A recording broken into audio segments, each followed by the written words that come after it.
I am making this for a very specific type of Survivor audience. This is for people who are watching the current season of Survivor and want a recap of what's going on, want some predictions, want some input, and want someone to say what everyone else is thinking, but don't have the time to listen to hour-and-a-half long podcast episodes of two people talking back and forth at one another. I hope this hits the right target audience who want just a quick, let's go, here we are, let's get down to business. I hope I accomplish what this specific audience is looking for. Some ground rules before I start. I'm Lizzie. Hi, how are you today? I am also aware that this says episode 8. I'm aware that episode 9 came out last night. I was really getting this out. I'm so sorry. This is a very first time thing I wanted to try to do. If you look, you'll see that there are no other episode recaps other than this singular one that's on my channel right now. What originally happened is I ended up in a Survivor pool this season, and I started doing recaps for fun and predictions for fun for just the people within my pool. And then I decided, hey, why don't we just publicly upload everything? And maybe there will be other people who are looking for this specific type of content as well about this current Survivor season.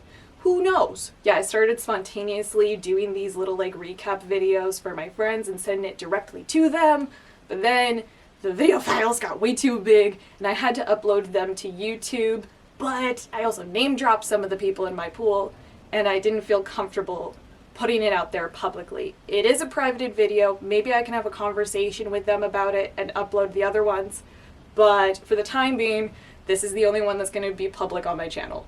I'm actually one of 2 people in our pool that have all 3 of their survivors still left standing as of episode 8. I want to make that clear. As of episode 8. I don't know what happened last night. I will figure it out.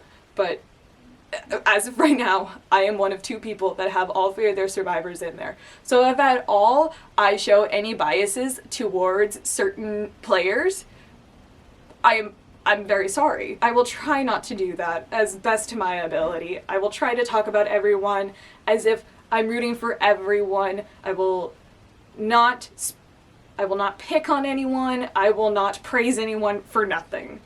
But again, I apologize if I do show any biases towards certain contestants. Also, lastly, there are 2 Sophies still.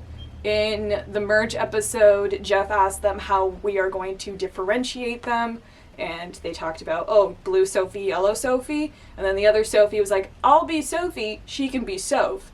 And I personally don't agree with that. So for the remainder of the season until one of them is gone, they will remain blue Sophie and yellow Sophie. And if there's only one of them that's relevant that I'm talking about, they will just be Sophie, unless I slip up and say yellow or blue Sophie as well.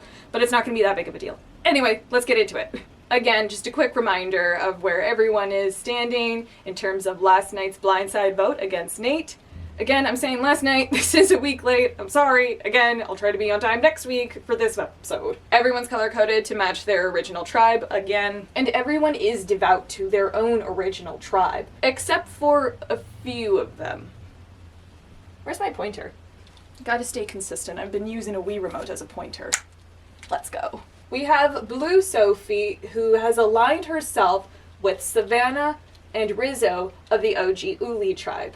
Also in the OG Uli tribe were Sage and Jawan, but they have now started working with the rest of the Hina tribe, which is Steven, MC, Christina, Yellow Sophie, and we also have an outlier in Alex. Alex is more of a free agent right now, sort of an agent of chaos, per se. So this side of the island worked in a blindside to vote Nate out. Vote Nate out. Blindside. So let's jump in with what happens after Tribal. They all come back to the beach, and Blue Sophie immediately starts doing damage control because she wrote down Steven's name. She goes up to Steven and she says, hey, sorry that I wrote your name down. Maybe there's a way in the future that we could work together. I do see you as a person I could work with eventually in the future. So Sophie, Blue Sophie, is already looking for other options because obviously They are in the minority. This entire side is now in the minority when they thought they originally had the numbers, and now they are not, unfortunately. Rizzo is also doing some damage control and talking to Jawan and saying to Jawan, hey, I do want to work with you. Anything you say, I'll go along with. So there is like a rekindling of potentially Jawan coming back over to this side, or at least Rizzo going over to work with Jawan. They are looking for other options. Speaking of Jawan, there is a moment where he does talk to MC about her playing her idol and asks, why did you do it? You knew you were in the majority of the numbers. Like, did you need to play the idol? And I personally thought it was a good move to play the idol so she didn't have a huge target on her back. But MC says to Jawan that, I didn't know if I could trust you guys. So that sends off red flags in Jawan's head of like, oh, even though MC knew all the numbers, all of the signs said that you can trust us being Sage and Jawan. Now got that backwards. Sage and Jawan, she didn't. So that raises a red flag up in Jawan's eyes that we need to be wary of MC in the future. Savannah is still trying to process what happened at Tribal, and now she's starting to think that she can't trust any of these other people except for Rizzo. I don't even think she ropes in Blue Sophie in that, like, she can't trust anyone. I think her number one is Rizzo. As much as it was portrayed that Blue Sophie was going to be her next number one, it may still be Rizzo. Like, her entire world just got flipped upside down. Savannah's world just got flipped totally upside down. So let's talk about the next day. The next day, Steven, Alex, and Christina go out idol hunting. And what do they find? What does Christina find? She finds the idol, and she tells Steven and Alex that, hey, if it comes down to it, I will use it on you guys. So Christina's gonna hold on to the idol, and Steven's excited about that, and Alex is excited about that, except he's thinking long term.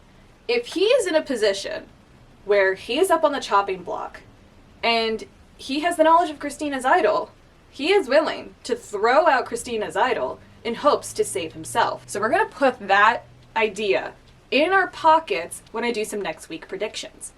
Or last night predictions, because I uploaded this late. Blue Sophie sits down with Sage as well to just chat again about, like, moving forward, other possibilities for Blue Sophie, and she sees Sage as someone that she could work with in the future. But Sage is a little hesitant on that because of Blue Sophie's relationship with Savannah, and how Savannah treated Sage in the past. Back on the old Uli beach where she felt left out and excluded by Savannah a lot of the times, and also the incident with the chickens. Sage mentioned that she has some sensitivities when it comes to the chickens. She grew up with chickens, she really loves chickens. She was hoping to keep the chickens long term. And the way that Savannah talked about the chickens, naming them chicken food dishes, and being very malicious about it, Sage just threw it out there like, hey, can we just not be so vicious? Can we be a little bit respectful? And Savannah kind of like laughed in her face and like continued to like make jokes about it, and then like brutally murdered a chicken like right in front of Sage. In Sophie's words, Savannah is bullying Sage. Blue Sophie and Sage join Savannah at the well, and they have a very like not a real conversation. And then it cuts to a big, long confessional from Savannah, talking about how she doesn't understand how Sage can be the victim. How is she victimizing herself? I'm the victim in this situation. And she's spiraling from the events of last night because she realizes that the game is not in her favor, and everything she thought she knew, she actually doesn't know. And she's reminiscing about her old work environment, where on screen, like while they were filming, while they were live, her colleagues were nice to her and friendly. But as soon as the camera stopped rolling, she was ostracized, and they were not friendly towards her. They did not include her. They would go off and talk in their groups. And she is crying in this confessional. She's feeling really, really low. She has lost a lot of her self-esteem, and it is really sad to watch. The reception of Savannah online is you either love her or you hate her.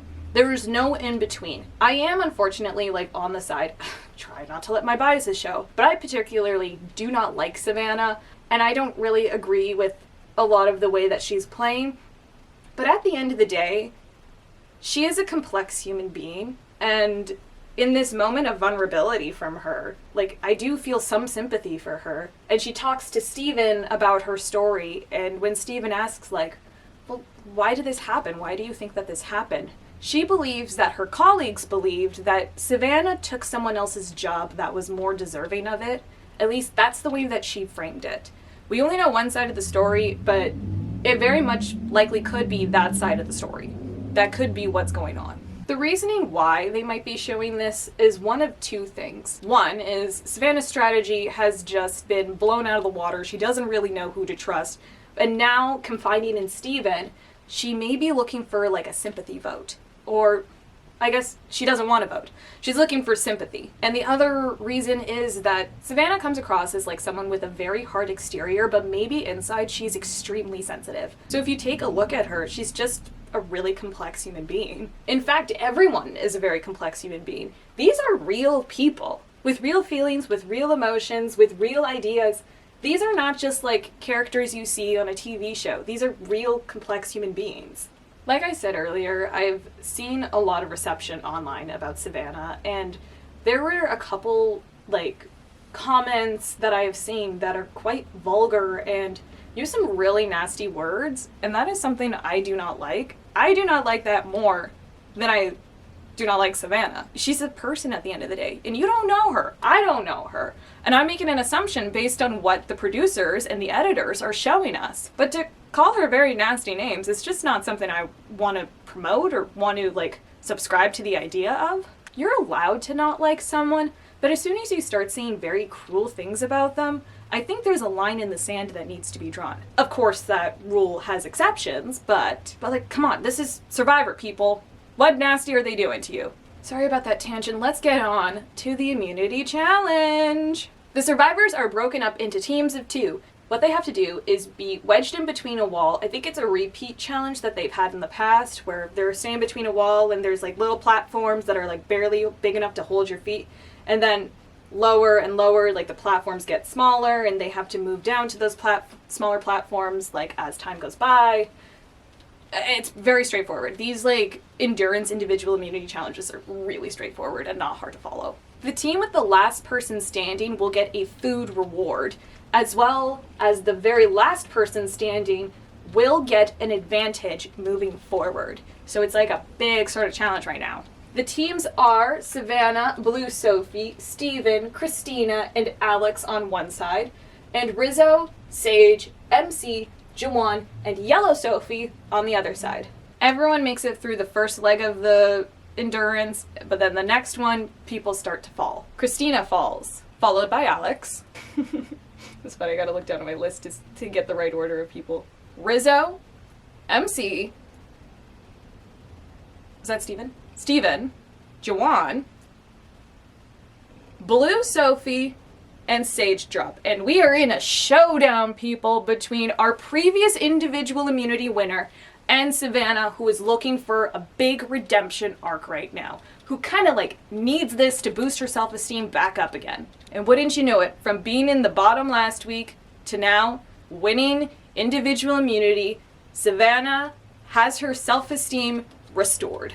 And Savannah's attitude has done a complete 180 from where it was just a couple hours ago at the beach. She is gloating, calling herself the most deserving of winning right now, which like, okay, glad to know you're a very humble person, and I'm really happy that her ego has not been inflated in this moment. That's the last thing anyone needs right now. So the winning team, again, that being Savannah, Blue Sophie, Steven, Christina, and Alex, they all sit down for a deli meat, a deli sandwich reward. And they all talk about like how that sucks that the losers are gonna go to... Did I forget to mention that? Okay, so the losers... Okay, so the winning team of the individual immunity challenge will have immunity for the night and won't have to go to the tribal council, but the team that loses will have to go. So now that I have fixed what I forgot to say, they all sit down, the winning team sits down, and they discuss like who out of the 5 that are going to tribal tonight would they rather see go. And I'm shocked, but I guess there's some good reasoning behind it, that they all kind of want Yellow Sophie to go home. So before this loss, Yellow Sophie had a 100% win streak going on. And I think that all these people want that to end so they can have an opportunity to get individual immunity. Because Yellow Sophie only lost by like one person. Like, she almost had it. And it would have been awesome to see her just like dominate all of the individual immunity challenges going forward. But we can't have that. That doesn't make for a great fun season. So Savannah goes to check out like what her advantage is. And it's sitting there is the beautiful individual immunity necklace, and she puts it on. She's like, oh my gosh, this is so amazing. And she mentions how great it is to have this beautiful immunity necklace like 5 times for the rest of the episode. Her advantage is that she gets the opportunity to go to tribal tonight, and if she so chooses,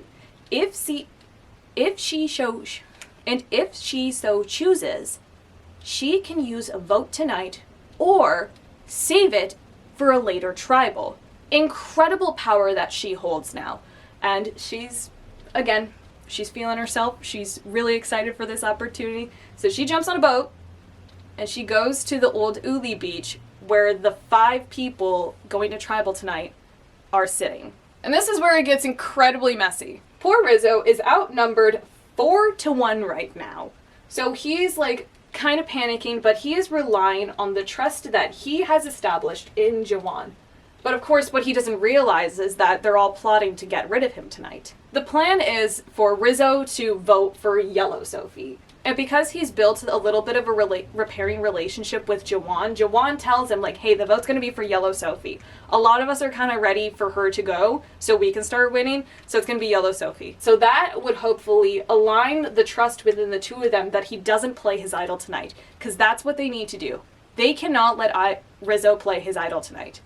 But in the case that Rizzo does use his idol, Yellow Sophie confides in MC that if it does happen, they all pile their votes onto Rizzo, and he uses his immunity idol, she's going to throw a vote for Jawan to hopefully set up a tie, and then they will re-vote, and Jawan will be sent home. MC doesn't jive with this plan, which I thought was a really good plan, but MC does not jive with it at all. So she tells Jawan, hey, Yellow Sophie is actually looking to throw out a vote for you and hope to get a tie going so then you get voted out.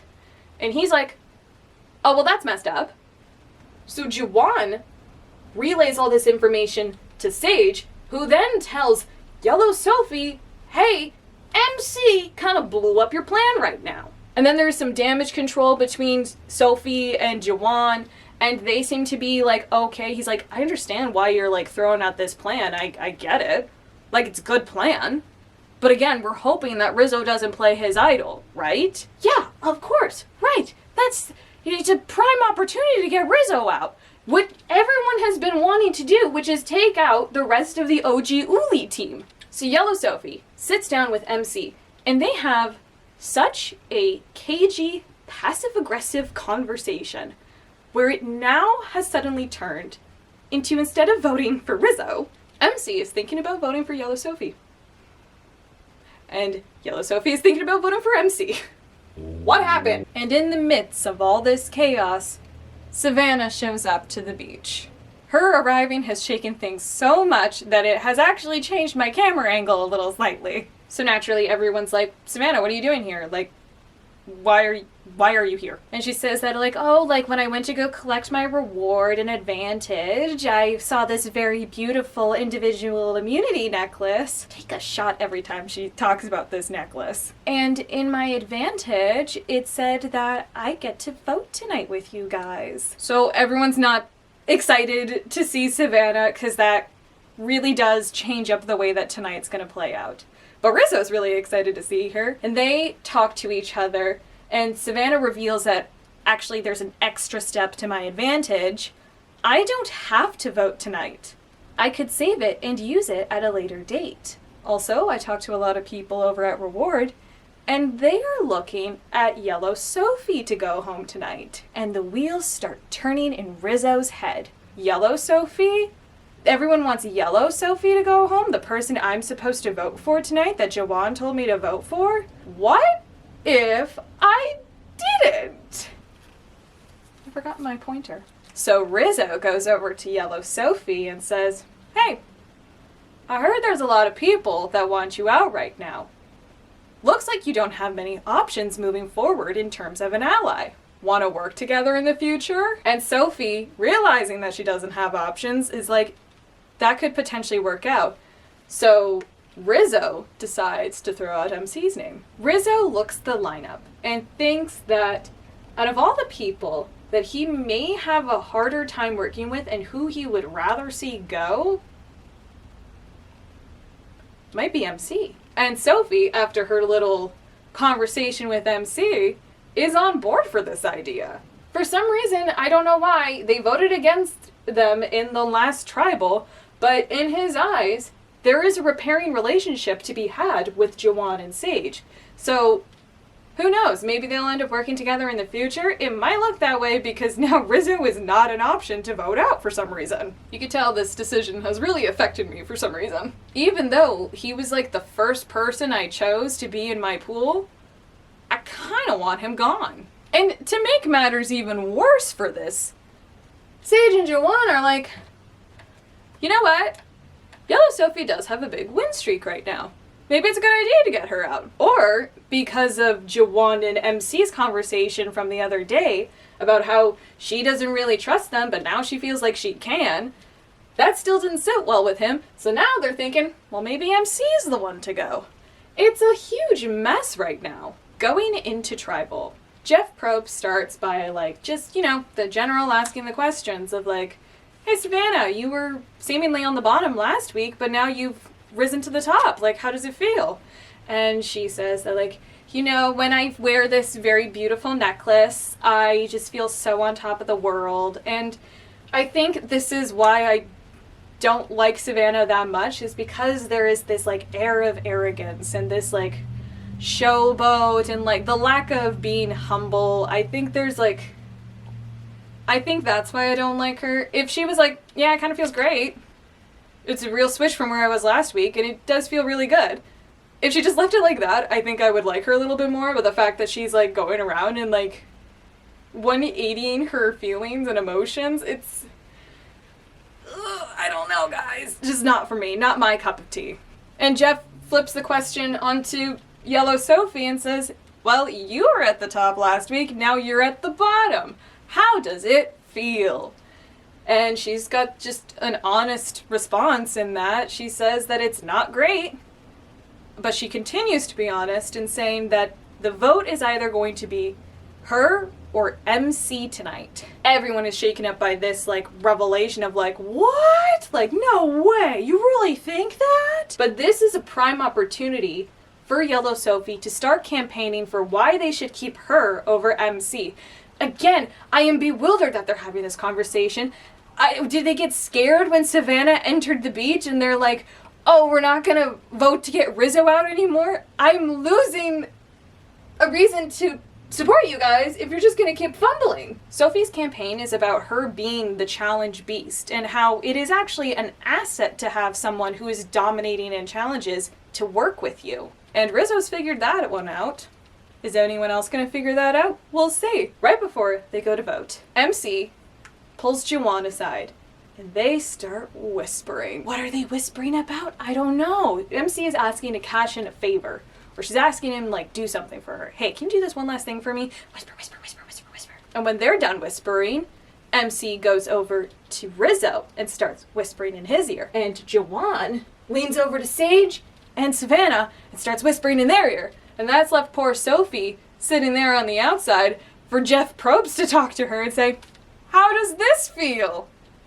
And it's not great. But then Jawan goes over and talks to her, so she's not completely left out of this, like, whisper sesh. When the whisper sesh is done, they go to vote. Savannah enters the voting booth. Is it a voting booth? I'm not sure what they call it. But she enters and she raises up a blank piece of paper. She is saving that vote for later. And that is just the only correct move. If she used it tonight, I'd raise my eyebrow at her and why people like her so much. I feel like if she used her vote tonight, or if she used her vote that night, people would look at her a little bit differently and be like, wow, that was not smart. You should definitely save that for another time. When everyone's done voting, and Jeff asks, does anyone want to play an idol tonight? Or does anyone have an advantage they want to use? Rizzo doesn't play his idol.